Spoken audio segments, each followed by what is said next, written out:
قولی سورت الرحمن، یہ سورت اپنے مزاج اور مطلب کے اعتبار سے سورتوں کے اس گروپ سے تعلق رکھتی ہے جو مکی زندگی کے اس دور میں نازل ہوئی جب آپ صلی اللہ علیہ وسلم کی تکذیب اور مخالفت جوش پر تھی، اور وہ آپ سے بار بار اس بات کا مطالبہ کر رہے تھے، یعنی آپ کے دشمن، کہ انہیں کوئی نشانی دکھائی جائے، کوئی معجزہ دکھایا جائے، اور اگر ان کے مطالبے پر معجزہ یا عذاب نہیں آتا تو پھر وہ محمد صلی اللہ علیہ وسلم کی دعوت کو نہیں مانیں گے، اور اگر دنیا میں عذاب نہیں آتا تو اس کا مطلب یہ ہے کہ آخرت میں بھی نہیں آنے والا۔ اس کانٹیکسٹ میں یہ سورت نازل ہوئی۔ اس سورت میں ایک آیت فَبِأَيِّ آلَاءِ رَبِّكُمَا تُكَذِّبَانِ کی بار بار تکرار ہوئی، تو یہ لگتا ہے کہ جیسے مخالفین اپنی ضد میں مبتلا تھے تو اللہ سبحانہ وتعالیٰ کی طرف سے بھی جو کلام آیا اس میں ان کے جواب میں مختلف آیات کو بار بار دہرا کر ان کی ضد کو ختم کیا گیا۔ کسی بھی بات کو بار بار کرنے کا مطلب کیا ہے کہ مخاطب کو وہ حقیقت اچھی طرح سمجھا دی جائے،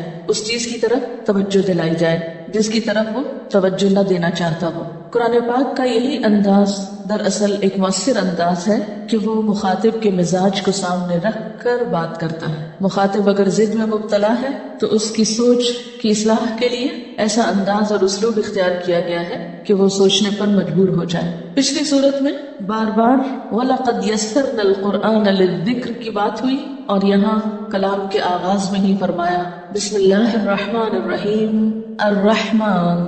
علم القرآن، رحمان اس نے قرآن کی تعلیم دی۔ اس صورت میں اللہ سبحانہ وتعالیٰ کی بہت سی نعمتوں کا ذکر کیا گیا ہے، اور پھر ان نعمتوں کا احساس بھی دلایا گیا سوالیہ انداز میں فَبِأَيِّ آلَاءِ رَبِّكُمَا تُكَذِّبَانِ کہہ کر کہ تم اپنے رب کی کن کن نعمتوں کو جھٹلاؤ گے۔ حقیقت یہ ہے کہ انسان کو جتنی بھی نعمتیں ملی ہیں ان سب میں بہترین نعمت، اعلیٰ ترین نعمت، اور وہ نعمت جس کا سب سے پہلے ذکر کیا گیا وہ ہے قرآن کی نعمت۔ ساری دنیا کی نعمتیں ایک طرف اور قرآن کی نعمت ایک طرف۔ هو خیر مما یجمعون، وہ بہتر ہے ہر اس چیز سے جسے لوگ جمع کر رہے ہیں، اور یہ اللہ تعالیٰ کی رحمت کا نتیجہ ہے کہ مخالفین عذاب مانگ رہے ہیں اور اللہ تعالیٰ جواب میں اپنی رحمت کے طور پر ان کی اصلاح کے لیے قرآن بھیج رہا ہے۔ الرحمن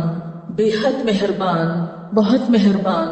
علم القرآن اس نے تعلیم دی ہے قرآن کی، اس نے سکھایا ہے قرآن۔ اہل مکہ کہتے تھے کہ یہ قرآن کسی انسان نے یا کسی جن نے آپ کو القاء کیا ہے، یا آپ نے خود لکھ لیا ہے، یا کوئی اجمی غلام آپ کو اس کی تعلیم دیتا ہے، یا کچھ اور لوگوں کا خیال ہے کہ اہل کتاب کے علماء سے آپ نے شاید کچھ سیکھ لیا۔ فرمایا نہیں، کسی سے بھی کچھ نہیں سیکھا۔ علم القرآن،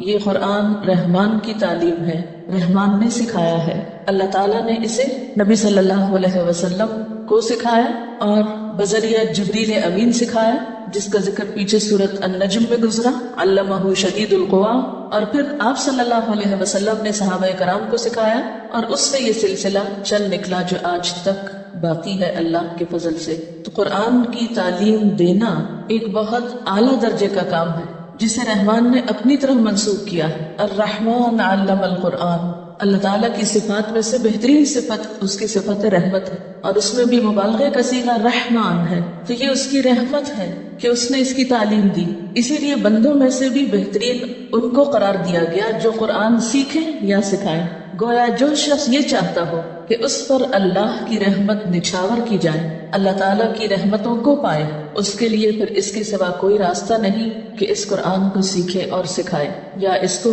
لوگوں تک پہنچانے کے لیے کوشش کرے۔ اور یہ حقیقت ہے کہ جو شخص بھی اپنی زندگی، اپنے وقت، اپنے مال، اپنی صلاحیتوں کا کچھ حصہ بھی اس کی تعلیم کو عام کرنے میں استعمال کرے گا، اللہ تعالیٰ اس کی ان تمام چیزوں میں برکت پیدا فرمائے گا اور اپنی خاص رحمت سے نوازے گا۔ اور علامہ کا لفظ باب تفعیل سے ہے، جس کے معنی میں آہستہ آہستہ بتدریج ایک چیز دینا ہوتا ہے، یعنی قرآن پاک یک بارگی نہیں اتار دیا گیا بلکہ تھوڑا تھوڑا کر کے اتارا گیا۔ اور ویسے بھی قاعدے کے مطابق باب تفعیل جو ہے یہ متعدی ہوتا ہے، جس کا معنی یہ ہے کہ اس کے پھر دو مفعول ہوں گے۔ پہلا وہ علم جس کو سکھایا جائے، یعنی پہلا مفعول، اور دوسرا وہ شخص جس کو سکھایا جائے۔ تو یہاں پر علم القرآن میں پہلا مفعول تو قرآن ہے، یعنی قرآن کی تعلیم دی، اور دوسرا کیا ہوگا کہ وہ شخص جس کو دی گئی، یعنی رسول اللہ صلی اللہ علیہ وسلم، اور پھر آپ کے ذریعے سب تک یہ ہدایت پہنچائی گئی۔ تو الرحمن علم القرآن، رحمان نے تو ایک خاص طریقے پر قرآن کی تعلیم دی، آہستہ آہستہ سکھایا، لیکن ہم کیا چاہتے ہیں کہ ایک دم بس پورا کر دیا جائے، چاہے سمجھ میں آئے یا نہ آئے، دل میں اترے یا نہ اترے، عمل کا حصہ بنے یا نہ بنے۔ خلق الانسان، اس نے پیدا کیا انسان کو، اس نے انسان کی تخلیق کی، یعنی انسان بندر وغیرہ سے ترقی کر کے، یعنی جانور سے ترقی یا ارتقاء کر کے انسان نہیں بنا، بلکہ انسان جانوروں سے بالکل ایک الگ مخلوق ہے، مستقل مخلوق ہے۔ خلق الانسان، اس نے انسان کی تخلیق کی، یعنی انسان بطور انسان ہی پیدا کیا گیا، پہلے وہ جانور کے طور پہ نہیں پیدا کیا گیا۔ اور یہاں انسان کا لفظ بطور جنس استعمال ہوا ہے، یعنی سب انسان مراد ہیں۔ یہاں پر اللہ تعالیٰ کی تخلیق کی صفت کا ذکر کیوں کیا جا رہا ہے؟ اس لیے کہ اللہ تعالیٰ نے جو تعلیم دی ہے قرآن کی، یہ اس وجہ سے دی ہے کہ اس نے انسان کو بنایا، وہ انسان کی حقیقت کو پہچانتا تھا، اس کی ضرورت ہدایت کو